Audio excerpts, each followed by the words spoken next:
home was like the house beside the road, and everybody came on Sabbath for dinner. And he said every time Pastor Wood would see him, Pastor Wood would say to him, "The Lord wants you to win souls." Every time he saw him. That's what he said when he greeted him. And when Pastor Wood got ready to leave, he would say, "Don't let the devil steal your soul." He said those two words stayed with him forever.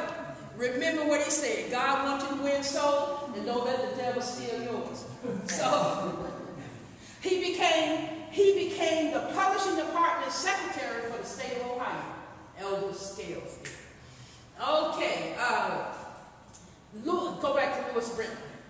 I'm not sure if this is on Willis or Lewis Brentley, but this gentleman right here, when Virgil Gibbons left Cleveland, Ohio, when he was called to higher responsibility, Lewis Brentley became the associate publishing director for Cleveland, Ohio. Now let me tell you how he got back to Elder Scales. So one evening he's at a meeting at the church on a Wednesday evening for prayer meeting. Everybody was leaving, but Lewis Brentley just sat there in the fellowship hall, and Elder Scales Sr. and his wife noticed that this man was sitting there, so they went back and introduced themselves, and he asked him, "Do you know where the YMCA is? I need to get a room for the night." Well, they took him to their home, and he spent the night with them. And it was there that him and Elder Scales became friends, and Elder Scales became a military vet. He had run from Virgil Gibbons, but when the Lord is after you, you can run what you can't hide. Yes, you can run, you can't hide. To get him. Now I'm going to talk about this gentleman right here. This piece that I'm doing is not finished, but I'm going to talk about C.M. Willis. Next one. I have to get that picture in there. Oh, I missed that minute. Okay, well, we have to come back to C.M. Willis. Maybe I didn't finish it, I'm not sure. Warren E. Adams. That's all right, you can take me back to Warren E. Didn't finish.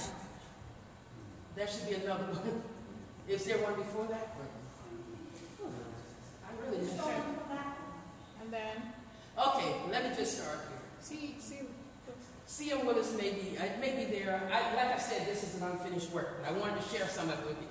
Warren E. Adams, he had a special gift for selling. It was marked by consistency and what's that? Motivation. You can't always look for somebody to motivate you. You got to learn, that got to be an inward job. The self-motivation. He canvassed Alabama, Florida, Georgia, Mississippi, North Carolina, South Carolina. He sold books to the sharecroppers on the old slave plantation, and he became Associate Publishing Secretary for the South Central Conference in Nashville, Tennessee. The very first Associate Publishing Secretary in Nashville, Tennessee. Give me another side there. Is that, what did I do? Oh boy. Okay. Go back to the next one.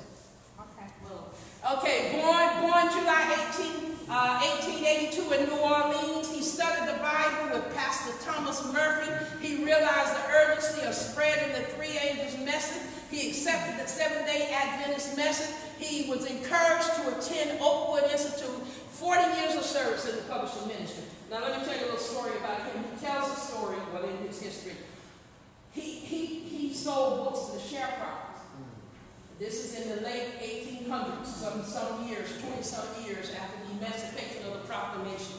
And the Negroes are free, but they're still sharecropping. And he would go around while they were in the field, hoeing the cotton, or picking the cotton, pulling the corn. And Adams would go, and he would present to them, get the book that he presented at that time. And there was a couple of books that he would present to them.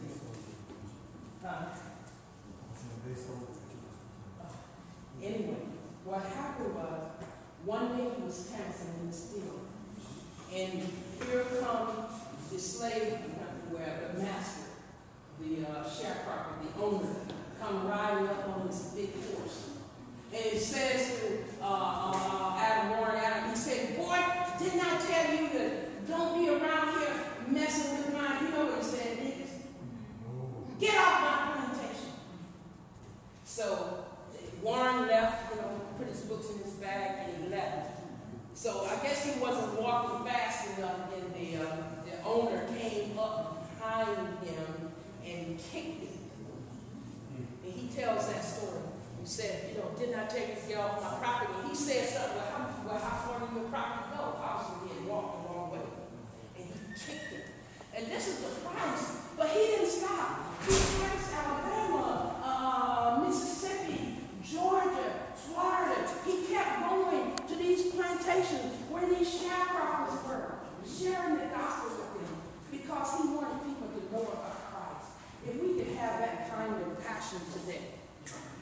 Okay, C.M. Willis, he's another one. This year, I called him, when I studied their history, I was able to pull out certain texts, a line, and his was, called and taught of the Lord. And let me tell you, if the Lord called you, he going to teach you.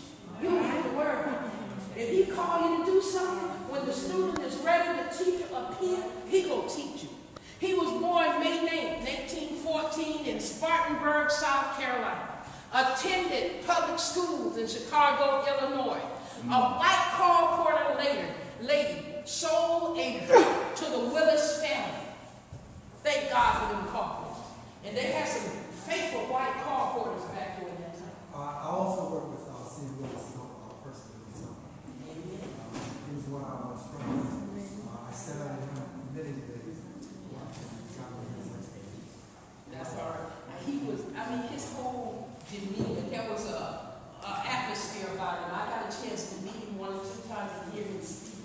He spoke in a very soft tone, not loud like me. But you know what? When he would finish speaking, and he would share testimonies from around the world, because he got to travel to 5 continents. When he made a call, the people, the whole church would respond, because he was a holy man. Oh, go back to his picture. Okay, go back to his picture again. Go back for me. Okay, this is Elder Willis right here. And I haven't done this is Elder Willis. I haven't done the piece on this gentleman here, but this is T.S. Barr. He was the publishing director for the late Reading Company. He also, Barbara also served here in the Allegheny East Conference. And the Northeastern too, I believe. They moved these guys around because they were so gifted and so talented that they wanted other areas to benefit from them. Okay, C.M. Willis, okay, go back one more. Okay, a tent was pitched in his hometown, Bible studies were later followed up, and his mother accepted Adventism and was baptized. But C.M. did not at that time. Next one. C.M., he was the youngest of 5 boys. His mother took her boys to Sabbath school consistently. C.M.'s mother died, and this is where the change came in his life. 1934, Charles, at the age of 24, he accepted the third Adventist message. Now, he was a boy when he was going to Adventist church all those years, but he's 24 years old when he accepted the third Adventist message.